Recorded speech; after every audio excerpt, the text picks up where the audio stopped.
Welcome back to அன்பாலே அழகான வீடு. இன்றைக்கி நம்ம ஒரு simple day in my life video தான் பார்க்க போகிறோம். காலையில் இது வந்து சாட்டர்டே அன்றைக்கி எடுத்தது. சாட்டர்டேவோட மார்னிங் காலையில் ஏஞ்சோடனே ஒரு 7 o'clock இருக்கும். ஏஞ்சோடனே வெளியில் வந்துட்டேன். கொஞ்ச நேரம் ரெஃப்ரெஷிங்காக இருக்கட்டும்னு சொல்லிட்டு வெளில வந்து கொஞ்ச நேரம் உட்காந்துட்டு இருந்தேன். அங்கேயே லைட்டாக வாக்கிங் மாதிரி போயிட்டுருந்தேன். அதுக்கப்புறம் அதுக்குள்ளே அம்மா டீ போட்டுட்ருந்தாங்க. காலையில் எப்போவுமே இப்போல்லாம் இஞ்சி டீ தான் குடிக்கிறது.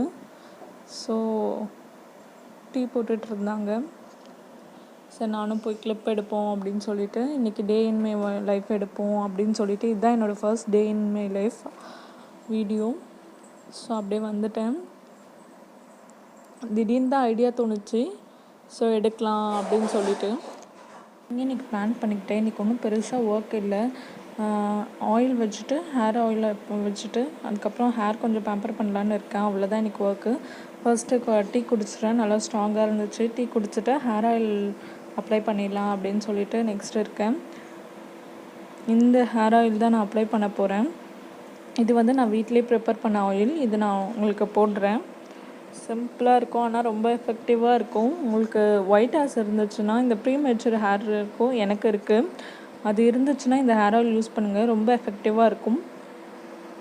நான் இதுதான் கண்டினியூஸாக ஒரு 2 months யூஸ் பண்ணிகிட்ருக்கேன். எனக்கு ஒரு கிராஜுவலாக குறைஞ்சிருக்கு. ஆனால் நீங்கள் இதை யூஸ் பண்ணுறீங்கன்னா வேறு எதையும் யூஸ் பண்ணாதீங்க.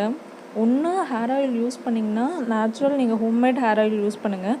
அப்படி இல்லையா நீங்கள் கடையில் ஏதாவது சம்வாட் நீங்கள் ஏதாவதுல வேறு எதில் இன்ஸ்டாகிராமில் இல்லை வேறு எதில் பார்த்து யூஸ் பண்ணுறீங்கன்னா அதுவே யூஸ் பண்ணுங்கள். ஒன்று யூஸ் பண்ணிங்கன்னா கண்டினியூஸாக 3 months அதோட ரிசல்ட் பார்க்குற வரைக்கும் வெயிட் பண்ணுங்கள்.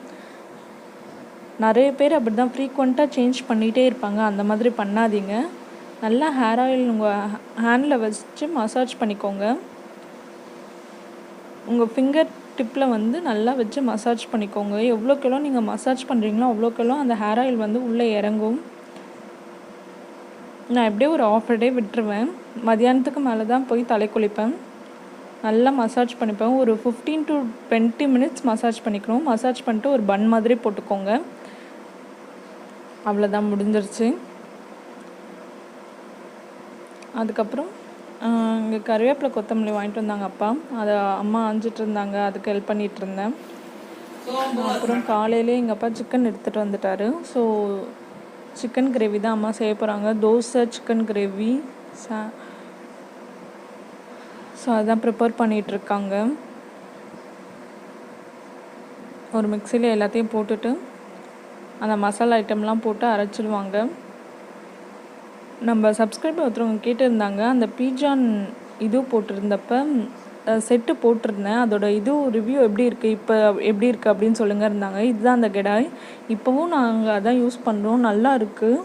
நீங்கள் இன்னும் அந்த ரிவ்யூ பார்க்கலன்னா நான் கொடுக்குறேன், பாருங்கள். நம்ம அரைச்சி வச்சு இந்த பேஸ்ட்டை போட்டுட்டோம். ஆக்சுவலாக இது ரொம்ப சிம்பிள் கிரேவி. வித்தின் ஒரு 30 minutes செஞ்சிட்டோம். 20 to 30 minutes.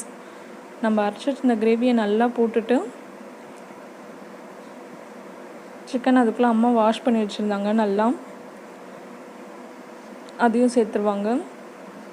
அந்த கிரேவி கொஞ்சம் பச்சை வாசனை போனதும் இந்த சிக்கன் போட்டு நல்லா வதக்கிடுவாங்க. சிக்கன் நல்லா வெந்துடணும். நானும் போய் அப்பப்போ ஹெல்ப் பண்ணுவேன். நான் பண்ண மாட்டேன், ஆனால் ஹெல்ப் பண்ணுவேன். சும்மா உப்பு, மஞ்சத்தூள், அந்த தேவையான மசாலா ஐட்டம்ஸ்லாம் போடுவாங்க.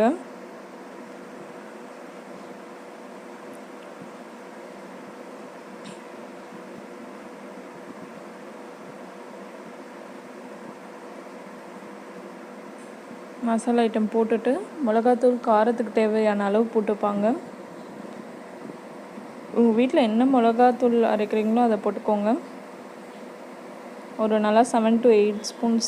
சிக்கனுன்றது நான்வெஜ்க்கு எப்போவுமே மிளகாத்தூள் அதிகமாக தான் தேவை. அவ்வளோதான். போட்டுட்டு நல்லா கொதிக்க விடணும். அந்த கிரேவி கொதிக்கணும். கொதிச்சோன்னே இறக்கலாம். எங்களுக்கு டிஃபனோடு வச்சு சாப்பிட சூப்பராக இருக்கும். அதுவும் சுட சுட தோசையோடு இந்த சிக்கன் கிரேவி வச்சு சாப்பிடுவோம், சூப்பராக இருக்கும். நல்லா கொதிச்சிட்ருக்கு.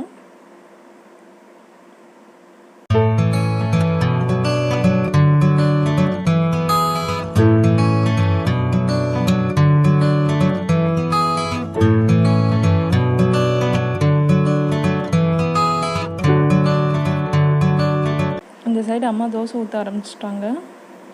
அவ்வளோதான், மார்னிங் டிஃபன் முடிஞ்சிடுச்சு. தோசை ப்ளஸ் சிக்கன் கிரேவி சூடாக சாப்பிடணும், சூப்பராக இருக்கும்.